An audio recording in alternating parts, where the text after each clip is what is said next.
যে ভারত একটা সময় আফগানিস্তানে যখন সিভিল ওয়ার চলছিল সেই সময় নর্দার্ন অ্যালায়েন্স মাসুদ তার নেতৃত্বে এবং সে যখন ইনজুর্ড হলো মানে তাকে কে এই তাজিকিস্তানের ভারতের হসপিটালে গেছিল এবং এটা একটা অ্যাড করে দিই মানে লোকের ভালো লাগবে শুনতে মার্কিন যুক্তরাষ্ট্র টুইন টাওয়ার অ্যাটাক কবে হয়েছিল সেপ্টেম্বর 11 আর 9 সেপ্টেম্বর এই মাসুদ শাহকে একজন সুইসাইড বোম্বার ওই তাজিকিস্তানের ব্লো অফ করে দিয়েছিল আলটিমেটলি ভারতীয় ডাক্তাররা ছিল বাঁচাতে পারলো না ছিন্ন বিচ্ছিন্ন হয়ে গেছিল কিন্তু তার দুদিন বাদেই অ্যাটাক হলো হচ্ছে টুইন টাওয়ার ঠিক এই জায়গা থেকে মানে খুব ইন্টারেস্টিং সেটা হচ্ছে গিয়ে যে ভারত এক সময় এই তালেবানের এগেইনস্টে সেই সময় সাপোর্ট দিয়েছিল নর্থ অ্যালায়েন্স মাহমুদ শাহ ছিলেন মাহমুদ শাহ মাসুদ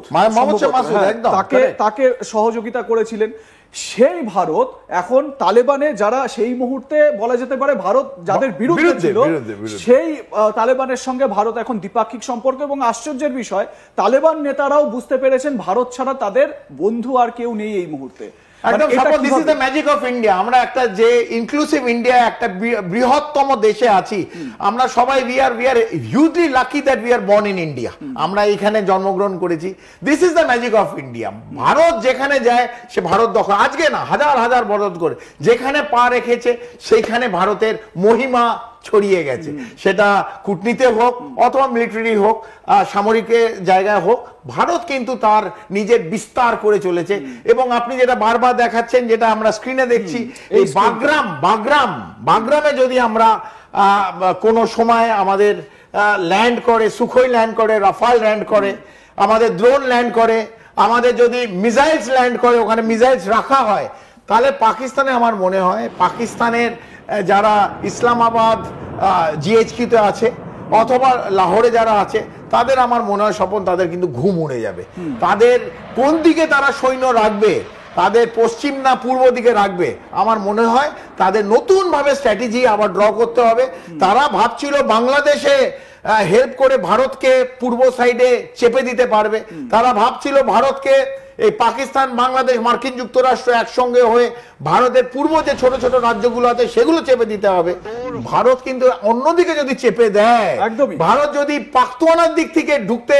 অথবা প্রেসার ইউজ করে থ্রু তালিবান তাহলে কিন্তু পাকিস্তানের ঘুমটা বন্ধ ঠিক এই জায়গাটা যেটা আমরা ম্যাপে দেখাচ্ছি একদম তার পাশে হচ্ছে বাগরাম এটা এই মুহূর্তে ভারতের জন্য যতটা স্ট্র্যাটেজিক একটা লোকেশন পাকিস্তানের জন্য ততটাই চিন্তার একটা বিষয় কারণ পাকিস্তান যতই ইউএস এর সহায়তা নিক পাকিস্তান যতই মানে ইউএস এর যে সহযোগিতা যে সমস্ত বলা হচ্ছে সেটা নিক তত কিন্তু সেই মুহূর্তে ভারতের স্ট্র্যাটেজির কাছে আমেরিকাও কিন্তু মাথা নত করতে বাধ্য হবে কারণ এই জায়গাটা কিন্তু ভীষণ রকম গুরুত্বপূর্ণ একদম মাজার শরীফ ইন্টারন্যাশনাল এয়ারপোর্টের পাশে এটা কমপ্লিটলি নতুন তৈরি করা হচ্ছে এবং এটা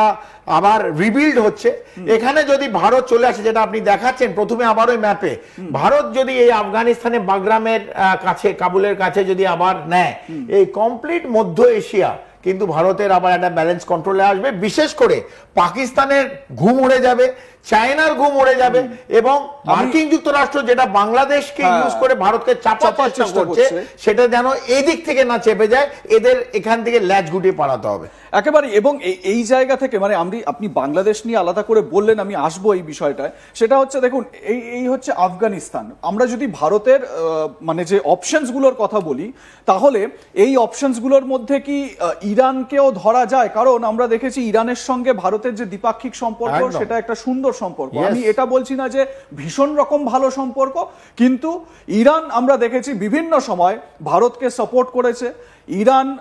সবসময় এই যে রিসেন্টলি যে আমেরিকা ইরানে যে ওই B2 বম্বার যে ব্লো করলো তারপরেও মানে সেই সময়ও কিন্তু ভারতের যে অবস্থান ভারতের যে ভূমিকা সেই ভূমিকার প্রশংসা কিন্তু ইরানের তরফ থেকে করা হয়েছে এই অপশনস গুলোর মধ্যে কোথাও কি এই যে এই জায়গাটা এই যে আমরা এর আগেও আলোচনা করেছি গালফ অফ ওমান একদম ঠিক বলছেন এই ইরান কি একটা বড় পসিবিলিটি স্বপন ইরান যেটা আপনি দেখালেন আমি এটার থেকে একটু ডেভিয়েট করছি ইরানের সবচেয়ে বড় শত্রু কে ইরানের সবচেয়ে বড় শত্রু হচ্ছে ইসরায়েল অলরেডি ভারত এটা অনেকে হয়তো জানে না তবে আপনার আজকে চ্যানেলের মাধ্যম দিয়ে লোকদের জানাতে চাই যে ভারত কিন্তু ইতিমধ্যে ভারত ইতিমধ্যে ইসরায়েলের সঙ্গে একটা ডিসকাশন হয়েছে, একটা কূটনৈতিক ডিসকাশন হয়েছে। কি চেয়েছে ভারত? ভারত চেয়েছে ইসরায়েলের সাপোর্ট, ইসরায়েল যেন মার্কিন যুক্তরাষ্ট্রকে প্রেসারাইজ করে, হাফিজ সাইদকে যেন ভারতের হাতে তুলে দেওয়া হয়। তাহলেই ইসরায়েলকে এই মুহূর্তে যে চার্নিং চলছে মধ্য এশিয়ায় অথবা মিডল ইস্টে, যে চার্নিং চলছে, তাহলে কিন্তু ইসরায়েলকে পুরো ভারত সাপোর্ট দেবে। এবং ইরান থেকে যদি সরে আসতে হয় ভারতকে, যেটা ভারতের ওপর একটা প্রেসার আছে, ভারত বলছে তখনই আমি সরবো যখন আমার লাভ হবে। আমার লাভ কি? আপনিও মার্কিন যুক্তরাষ্ট্রকে প্রেসার দিয়ে পাকিস্তানকে বলুন যে হাফিজ সাইদ, লস্করে তৈবার হেড, তাকে যেন ভারতকে তুলে দিতে হয়। তাহলেই আপনি যে প্রস্তাব দিচ্ছেন আমাকে ইরান থেকে সরে আসতে যদি হয় একান্ত, তখন আমরা চিন্তা করব। এখন আপাতত সেই জায়গা নেই এখন ইরানের সঙ্গে, কারণ আপনি এই পার্সিয়ান গালফ অফ ওমান থেকে আমাদের ম্যাক্সিমাম তেল আছে। আমি ইরানের 3% অফ আমি ক্রুড অয়েল আমার ভারতে আছে। আমি ওর সঙ্গে আমি কেন আমার ব্যবহারিক খারাপ করব, কেন আমার কূটনীতিক রিলেশন খারাপ করব? আমার সঙ্গে ওনার ব্যবসায়িক রিলেশন, তো আমার সঙ্গে তো ইরানের কোনো সামরিক রিলেশন নেই। তো ব্যবসা চলছে, ব্যবসার মতন চলবে, কোনো অসুবিধা নেই। ব্যবসা তখনই আমি খাটবো যদি আমাকে আমার ইন্টারেস্ট কি? আমার ইন্টারেস্ট হচ্ছে হাফিজ সাইদ, লস্করে তৈবা অথবা জৈশে মোহাম্মদের যে হেডকোয়ার্টার, যেমন ভাওয়ালপুর আর মুরিদকে ভেঙে গুড়ি দেওয়া হয়েছে, এইটাকে কমপ্লিট আমরা শেষ করে দিতে চাই। বলবো হ্যান্ড ওভার করো, দাউদকে হ্যান্ড ওভার করো, মার্কিন যুক্তরাষ্ট্রকে প্রেসার দাও, হাফিজ সাইদকে আমাকে হ্যান্ড ওভার করো। তাহলে তুমি যে প্রস্তাব দিচ্ছ, তাহলে আমি ভাবতে পারি। তার আগে আমি ইরানের সঙ্গে আমার ব্যবসায়িক রিলেশন কেন খারাপ করব? কোন রাজ্য কি বলছে আমার দরকার নেই। সুতরাং আফগানিস্তানে, বাগরাম অথবা আফগানিস্তানের আশেপাশে এখনো কিন্তু ভারতের এক্সিস্টেন্স আছে, এখনো কিন্তু ভারতের কিছু এলিমেন্টস আছে আফগানিস্তানে। এটা যখন আমরা বাড়াবো, যেমন পাকিস্তানের জ্বর বাড়বে, বিভিন্ন যে মধ্য এশিয়ার যেসব ছোট ছোট দেশগুলো আছে, ইনক্লুডিং চায়না, বড় দেশ, তাদেরও কিন্তু একটা কোথাও না কোথাও ব্যথা থাকবে। একদমই। এবং এই জায়গা থেকে কর্নেল চৌধুরী কিছুক্ষণ আগে বাংলাদেশের কথা বলছিলেন। এই হচ্ছে আমাদের যে মানচিত্র, ভারতের মানচিত্রে